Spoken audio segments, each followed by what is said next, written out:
तुम्ही जर इडली बनवली आणि ती जर उरली आणि तुम्ही जर फेकून द्यायचा विचार करत असाल ना, तर अजिबात तसं करू नका, कारण इतकी जबरदस्त मसाला इडली बनते ना त्याच्यापासून की बस.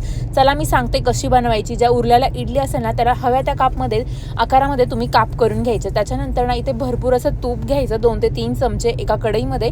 त्याच्यानंतर कढीपत्ता घालायचा, त्याच्यामध्ये जिरे, मोहरी, लाल तिखट, हिंग आणि थोडासा सांबर मसाला घालायचा.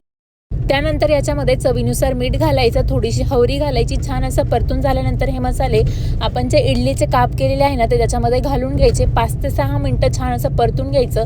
वरून कोथिंबीर घालून आपली इथे मसाला इडली रेडी आहे. एकदा नक्की ही मसाला इडली ट्राय करून बघा. त्याच्यानंतर ना माझं डेली रुटीन शेअर करते. त्यानंतर ना आज घरामधले ना सगळे बेडशीट वगैरे धुवून घेतले होते, ते तिथे मी लावून घेत होते. तर तुमच्यासोबत ना एक ट्रिक शेअर करते. असं बेडशीट जर तुम्ही गादीला लावलं ना, तर 10-15 दिवस तरी हे बेडशीट अजिबात निघणार नाही आहे. त्याच्यासाठी काय करायचं ना, सगळीकडून आधी जर बेडशीट घालून घ्यायचं गादीमध्ये आणि त्याच्यानंतर ना मी दाखवते व्हिडिओमध्ये त्याप्रमाणे कंगव्याने ते आतमध्ये घालून घ्यायचं. अजिबात बेडशीट इकडच्या तिकडे सुद्धा हलत नाही. ही ट्रिक नक्की एकदा वापरून बघा. आणि त्याच्यानंतर ना मग ना मला आज काही कपड्यांना ना इस्त्री वगैरे करायची होती, कारण आम्हाला उद्या एका प्रोग्रामसाठी जायचं होतं. तर असा होता माझा दिवस. Thanks for watching and bye. Follow me.